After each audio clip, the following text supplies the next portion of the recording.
Join me as I fill and pack Wisdom Perfume. So here are some of the components of the perfume bottle itself. We have the glass base that holds 1 fluid ounce. We have the sprayer. And then we have the base of the sprayer that acts as a seal. Just giving you a visual of how it all comes together here.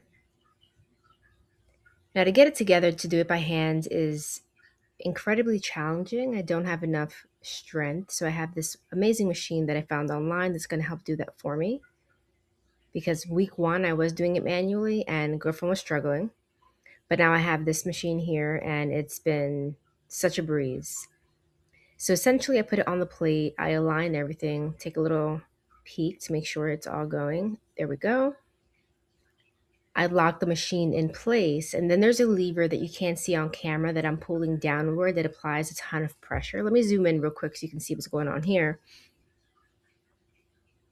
And then as I pull that lever down, it's pushing that lid down to the base and is creating a super tight seal so that, of course, one, you can't open it, and two, it doesn't leak in transit. So this is different from other perfume bottles where you kind of have the screw cap on. I don't love those because it can leak.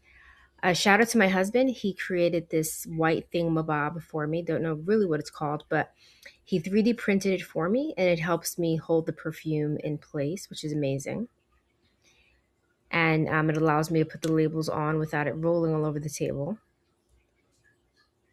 So I don't know what kind of adhesive is on this metal label, but it's like government adhesive. It does not budge.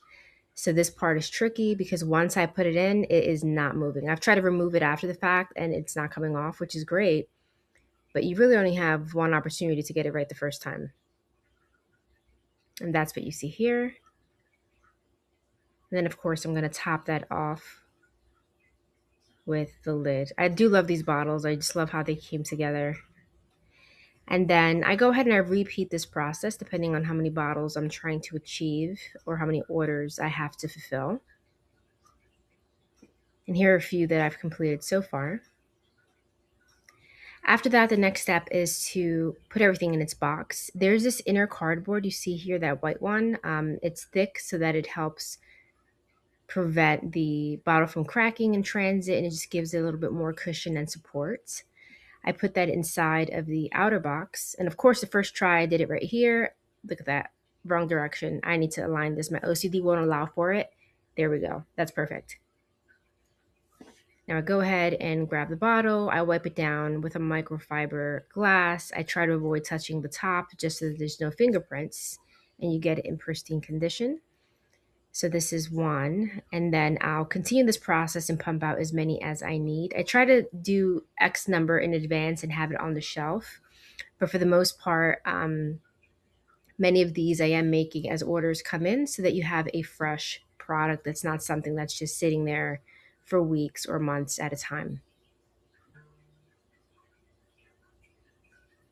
So when you see things on my page, know that it is a manual process for me. I love every bit of it. It's made with so much love and care. And if it's taking a day or two extra to get your order, this is exactly why, because everything is manual. But I do hope that you love wisdom as much as I do. Thank you so much for being here.